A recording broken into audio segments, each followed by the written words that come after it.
ઓહમનો નિયમ શીખવા માટે સૌ પ્રથમ આપણે એક પ્રયોગ કરીએ। 0.5 લંબાઈનો નિક્રોમનો તાર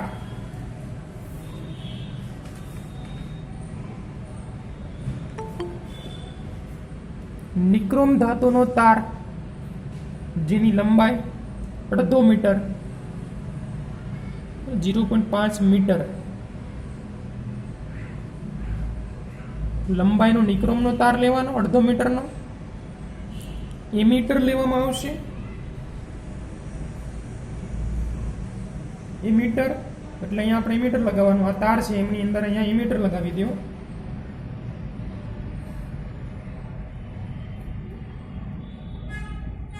અને વોલ્ટ મીટર અહીંયા વોલ્ટ મીટર લગાવી દો।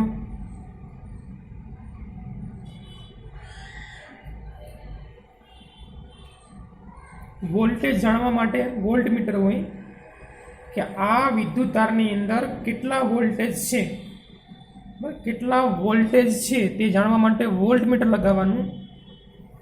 પ્રવાહ પસાર થઈ રહ્યો છે કે નહીં એ જાણવા માટે એમીટર લગાવવાનું। વિદ્યુતનો પ્રવાહ આ જાણવા માટે એમીટર લગાવવાનું।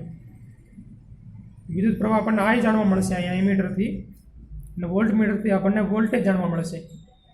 બે વસ્તુ લગાવી દીધી। ત્યાર પછી અહીંયા લગાવવાનો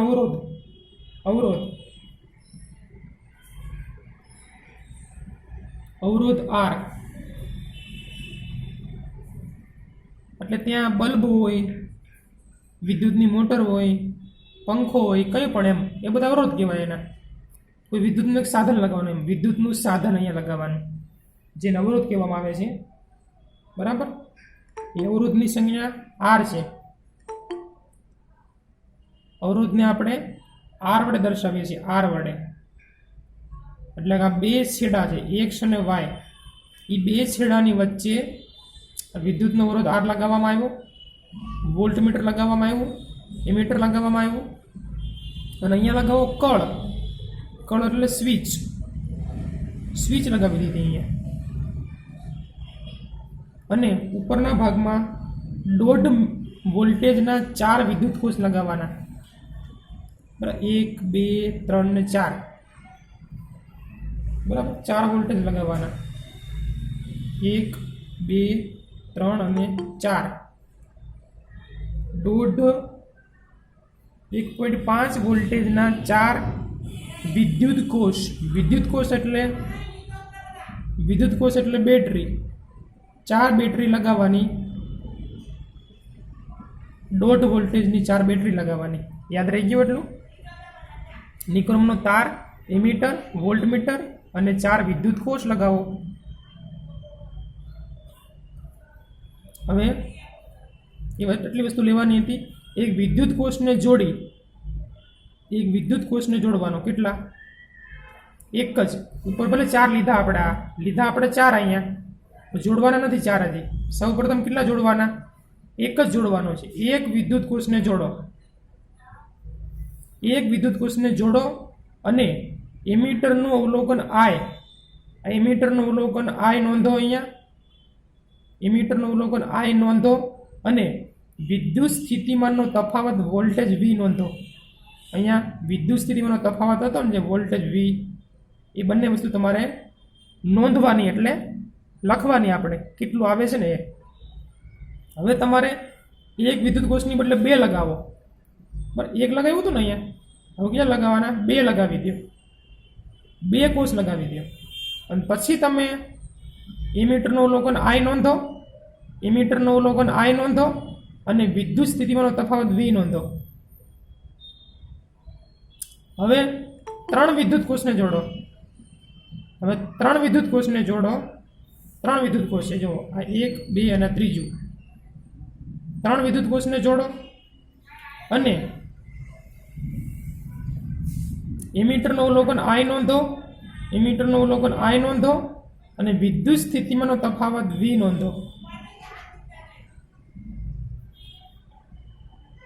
હવે આ ત્રણેય પરિસ્થિતિ માટે ત્રણેયના વી અને આઈનો ગુણોત્તર શોધો. વી બરાબર એટલે વોલ્ટેજ અને આ એટલે એમ્પિયર. વી અને આઈનો ગુણોત્તર ગણવાનો છે. ગુણોત્તર એટલે શું કરવાનું હોય? આ રીતે ગુણોત્તર ગણવાનો હોય. જુઓ, આ વોલ્ટેજ કેટલા છે? 1.5 વોલ્ટેજની એક બેટરી હતી, ત્યારે એમાં વિદ્યુતનો પ્રવાહ આઈ કેટલો હતો?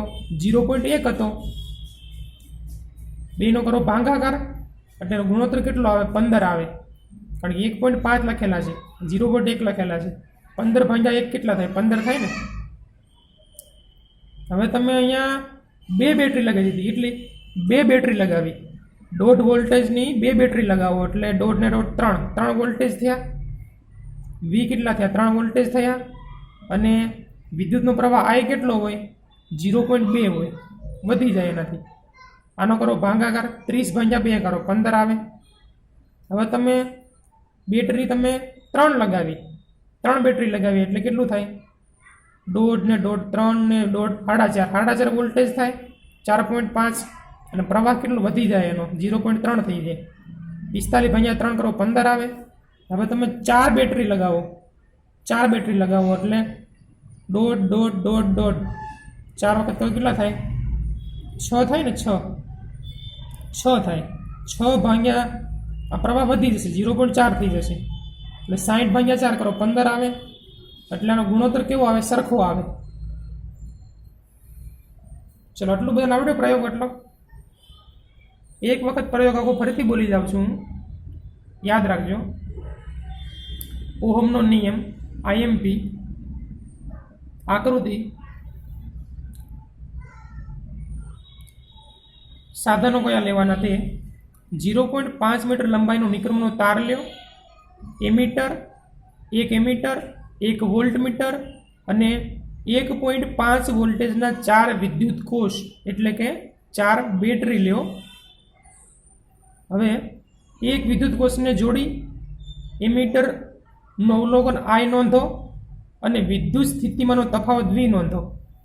હવે 2 વિદ્યુત કોષને જોડો, એમીટરનું અવલોકન આઈ નોંધો અને વિદ્યુત સ્થિતિમાંનો તફાવત વી નોંધો. હવે 3 વિદ્યુત કોષને જોડો, એમીટરનું અવલોકન આઈ નોંધો અને વિદ્યુત સ્થિતિમાંનો તફાવત વી નોંધો. હવે વી અને આઈનો ગુણોત્તર ગણો. વી અને આઈનો ગુણોત્તર ગણો. પછી ગુણોત્તર ગણતી થાય એને.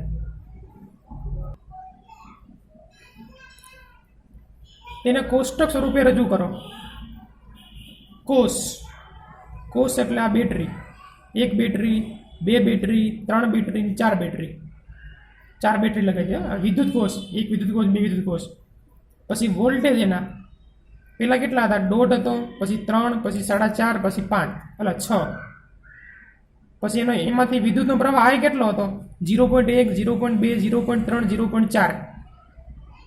પછી એનો ગુણોત્તર શોધો ને આપણે. ગુણોત્તર એનો આપણે જે ગુણોત્તર શોધ્યો આ રીતે અહીંયા, બરાબર, એ ગુણોત્તર લખો અહીંયા. 15 ભાગ્યા 1 એટલે 15, 30 ભાગ્યા 2 એટલે 15, 45 ભાગ્યા 3 એટલે 15, 60 ભાગ્યા 4 એટલે 15. એનો કરો ભાગાકાર, બેનો વી ભાગ્યા આઈ કરો. બની ગયું કોષ્ટક આખું. હવે આ કોષ્ટકને તમે હવે આલેખ સ્વરૂપમાં રજૂ કરો. આપણો પ્રયોગ અહીંયા કોષ્ટક સ્વરૂપમાં રજૂ થયો, બરાબર, કોષ્ટક. અને હવે આલેખ સ્વરૂપમાં રજૂ કરો એને. આલેખ એક્સ ધરી, વાય ધરી. એક્સ ધરી ઉપર શું લખવાનું છે? વિદ્યુત સ્થિતિમાંનો તફાવત વી લખવાનો. વિદ્યુત સ્થિતિમાંનો તફાવત વી લખો. 1.5, 3, 4.5, 6. અને અહીંયા વિદ્યુતનો પ્રવાહ આઈ લખો. 0.1, 0.2, 0.3, 0.4. વિદ્યુતનો પ્રવાહ આઈ લખો. અહીંયા વિદ્યુત સ્થિતિમાંનો તફાવત વી લખો. પછી બંનેના જોડતા બિંદુ બનાવી દે, બરાબર. 1.5 એ 1 હતું, પછી 3 એ 0.2 હતું, 4.5 એ 3 હતું, 6 એ 0.4 હતું. અને એ રેખા બનાવી દો. આ રીતે આલેખ બની ગયો એનો કમ્પ્લીટ આલેખ. હવે અવલોકન વી વધારતા આઈ વધે છે. એટલે વોલ્ટેજ વધારો ને તો વિદ્યુતનો પ્રવાહ વધે. વોલ્ટેજ વધારો તો વિદ્યુતનો પ્રવાહ વધે. યાદ રાખજો બધા અવલોકનને. વોલ્ટેજ વધારતા વિદ્યુતનો પ્રવાહ વધે છે. વોલ્ટેજ વી વધારતા વિદ્યુતનો પ્રવાહ આઈ વધે છે. પછી વી અને આઈનો ગુણોત્તર સમાન આવે છે. વી અને આઈનો ગુણોત્તર સમાન આવે છે. જો અહીંયા રહ્યો ને સમાન 15 15 15 15 15 15 15 વી અને આઈનો ગુણોત્તર સમાન આવે છે. પછી વી અને આઈનો આલેખ સુરેખ છે. જો આલેખ એનો વી અને આઈનો આલેખ કેવો છે? સુરેખ. સીધો આવ્યો ને આ રેખા ત્રાસી બાંગી નથી આવી, સીધી રેખા આવી છે. વી ને આઈનો આલેખ સુરેખ છે. 3 વાતો થઈ. જોઈ લો બધા એકવાર આખી, ફરીથી હું મોઢે પૂછું પછી. આ નિર્ણય છે એ ઓહમનો નિયમ છે, એને બરાબર યાદ રાખો. હું મોઢે પૂછીશ તમને. હું વાહકમાંથી વહેતો વિદ્યુત પ્રવાહ, વાહકમાંથી વહેતો વિદ્યુત પ્રવાહ એટલે આઈ. વાહકમાંથી વહેતો વિદ્યુત પ્રવાહ તેના બે છેડા વચ્ચેના વિદ્યુત સ્થિતિમાનના તફાવતના સમપ્રમાણમાં હોય છે. તેના બે છેડા વચ્ચેના વિદ્યુત સ્થિતિમાનના સમપ્રમાણમાં. વિદ્યુત સ્થિતિમાન એટલે વી. તેના બે છેડા વચ્ચેના વિદ્યુત સ્થિતિમાનના સમપ્રમાણમાં હોય છે.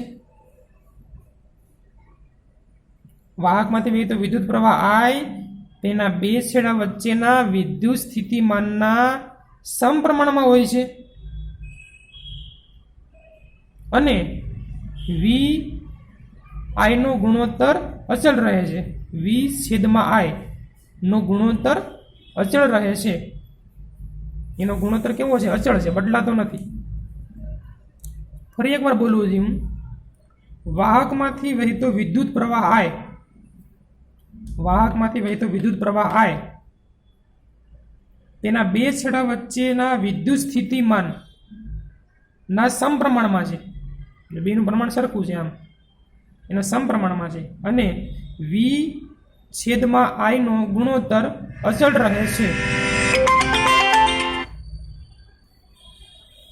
વી છેદમાં આઈનો ગુણોત્તર અચળ રહે છે.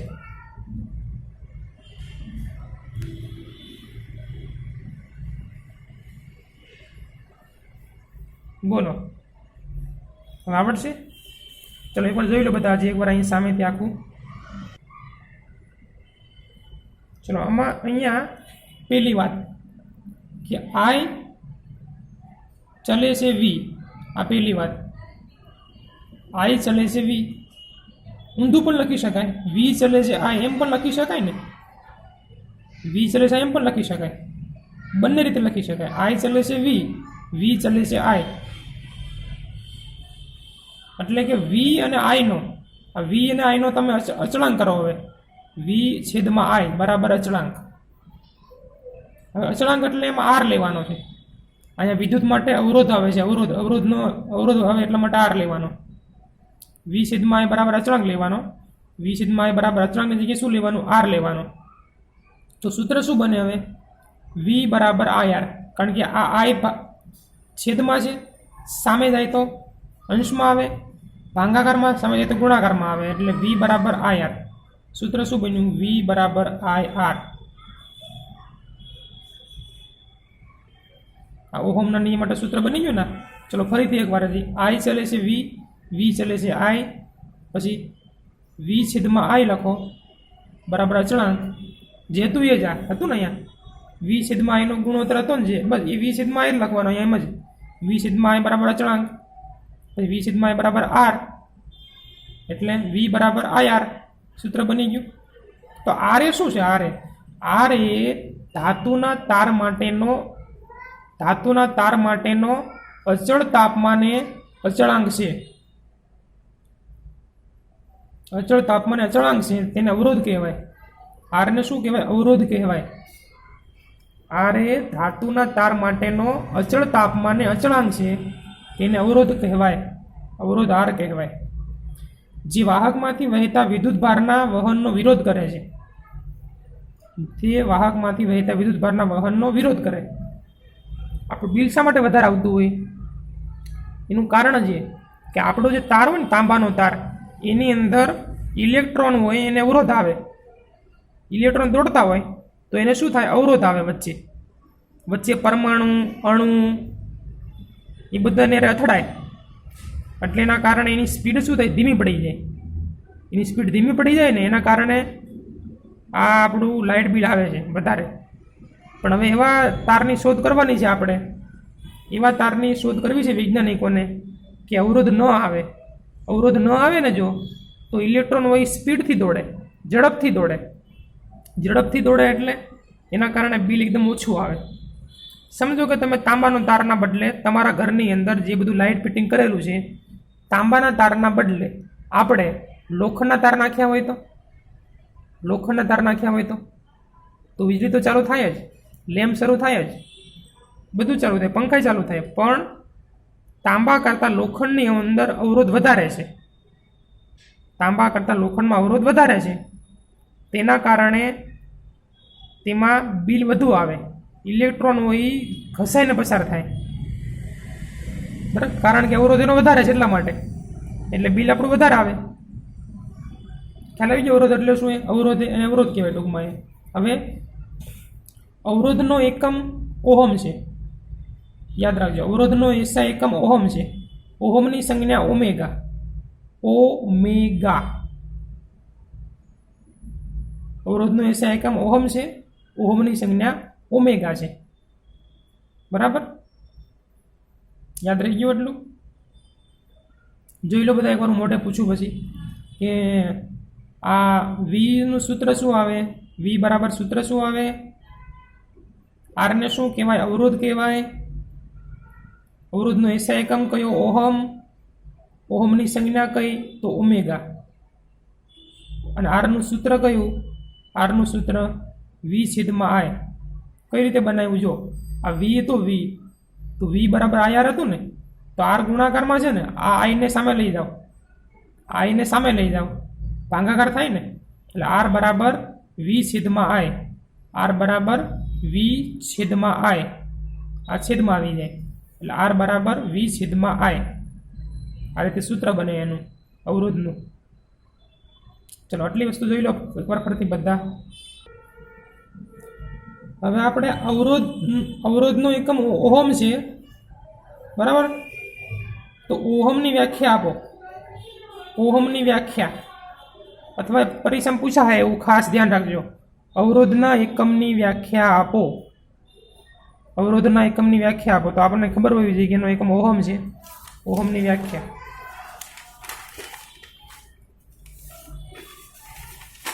ઓહમની વ્યાખ્યા: જો વાહકના બે છેડા વચ્ચે વિદ્યુત સ્થિતિમાનનો તફાવત 1 વોલ્ટ હોય, જો વાહકના બે છેડા વચ્ચે, તો પહેલી વાત, વિદ્યુત સ્થિતિમાનનો તફાવત 1 વોલ્ટ હોય. બીજી વાત, પસાર થતો વિદ્યુત પ્રવાહ 1 એમ્પિયર હોય, તો વાહકનો અવરોધ 1 ઓમેગા છે એમ કહેવાય. ફરીથી, વાહકના બે છેડા વચ્ચે વિદ્યુત સ્થિતિમાનનો તફાવત 1 વોલ્ટ હોય, પસાર થતો વિદ્યુતનો પ્રવાહ 1 એમ્પિયર હોય, તો વાહકનો અવરોધ 1 ઓમેગા છે એમ કહેવાય.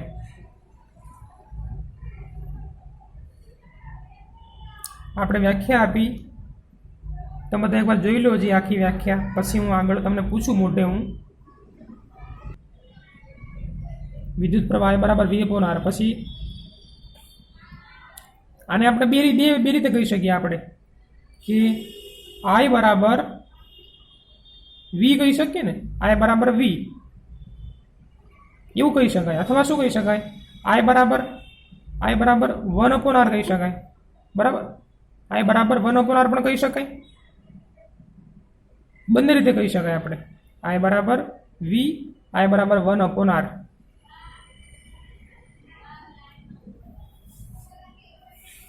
હવે તેમાં બે વાતો છે.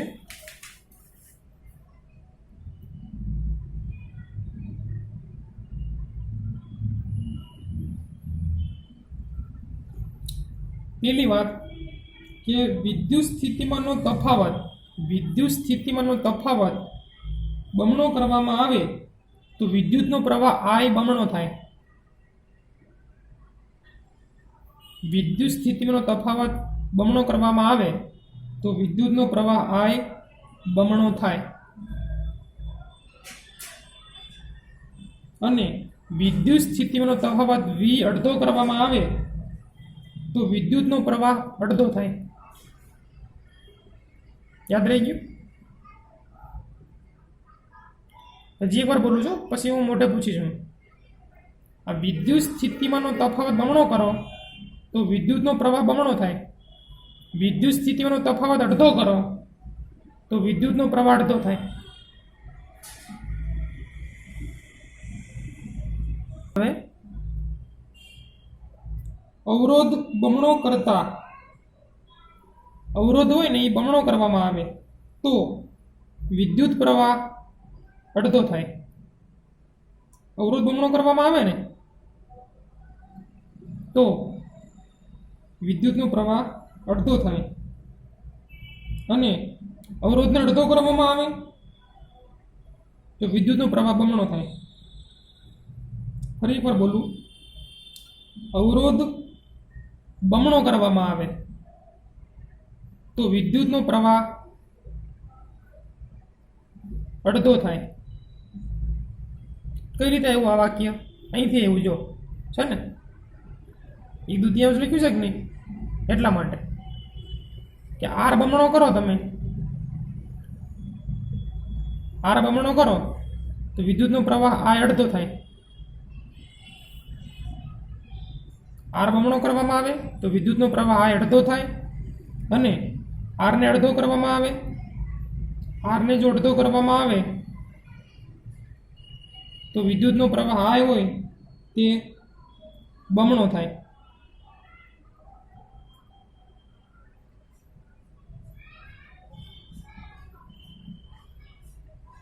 આ રીતનું બે વાક્ય બને. આના આધારે, આ બે સૂત્રના આધારે બે વાક્ય બન્યા. બરાબર? ખ્યાલ આવી ગયો?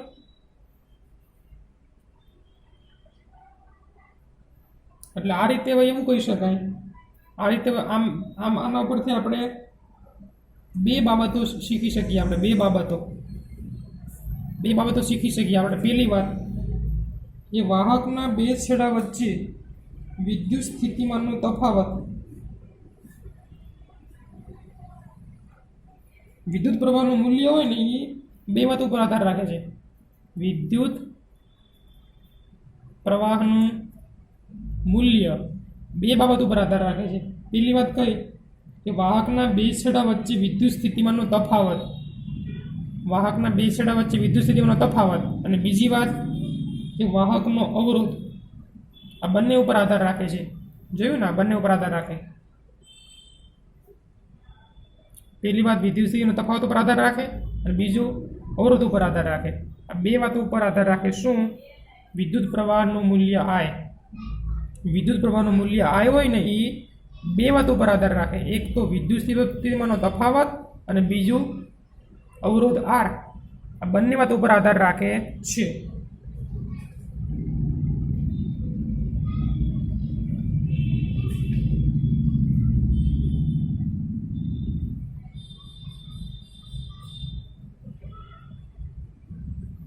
સરસ, ચાલો થઈ ગયું પૂરું. ત્યાંથી બરાબર રાખો. હવે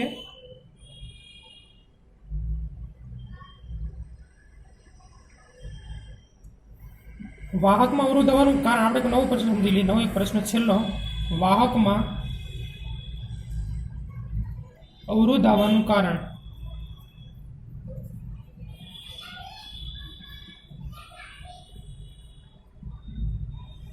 શું કારણ હોઈ શકે? વાહકમાં શા માટે અવરોધ આવે?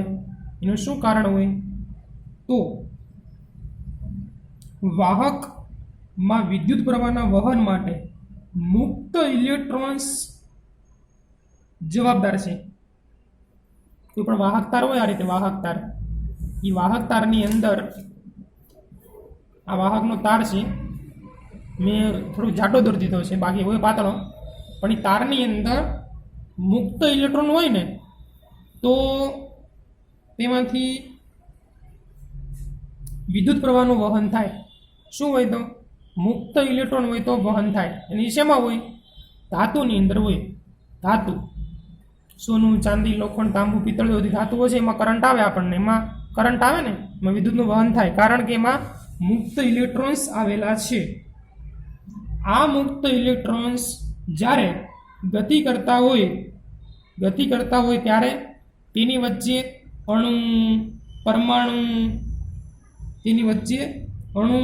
પરમાણુ, આયન અથડાય. તેની વચ્ચે શું થાય? અણુ, પરમાણુ, આયન બધા અથડાય. તેના કારણે ઇલેક્ટ્રોન્સની ગતિ ધીમી પડે. તેના કારણે અવરોધ આવે છે.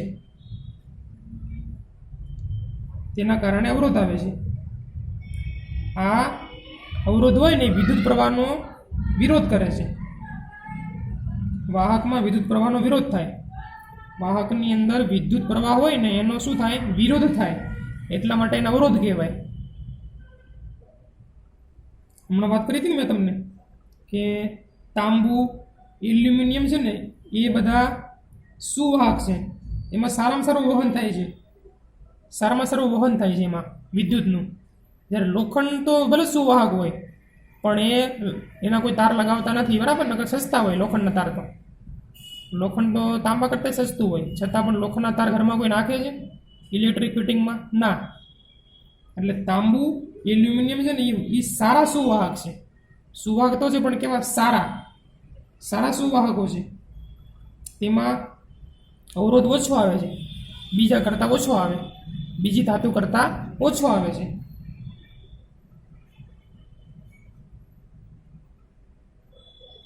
અને અવાહક હોય ને, એટલે અધાતુ જ હોય ને, તો અધાતુમાં શક્ય નથી.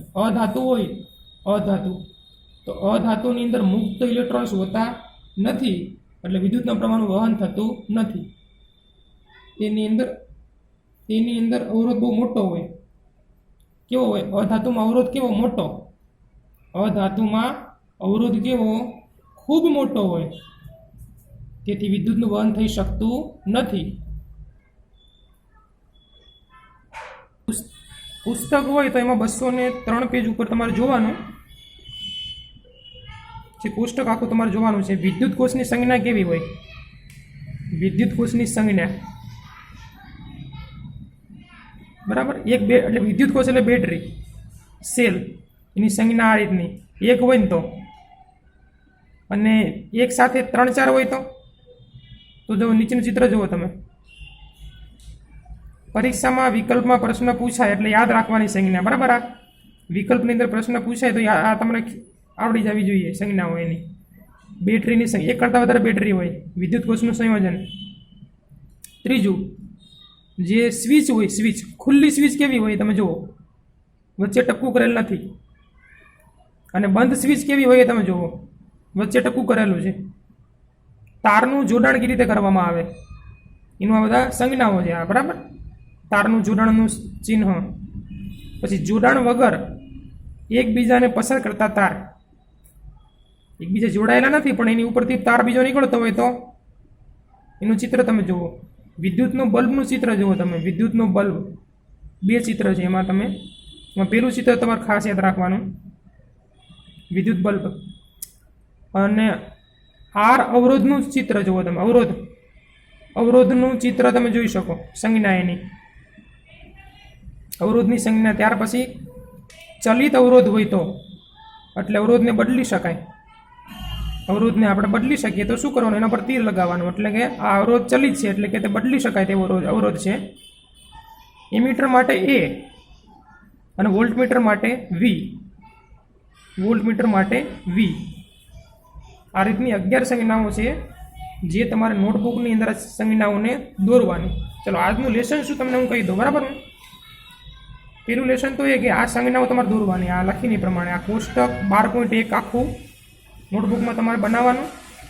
ત્યાર પછીનું લેસન મેં તમને ચલાવ્યું હોય, આ ઓહમનો નિયમ છે. એ આકૃતિ દોરી પછી નિયમ લખવાનો, પછી આ કોષ્ટક, પછી એનો આ આલેખ, અવલોકન બધું જ ટૂંકમાં બરાબર. મેં તમને ચલાવ્યું છે અત્યારે જેટલું એ બધી વસ્તુ એ બધા સૂત્ર બરાબર મેં થોડુંક ટૂંકમાં લખેલું છે, તમે એ રીતે નહીં આખું લખજો તમે.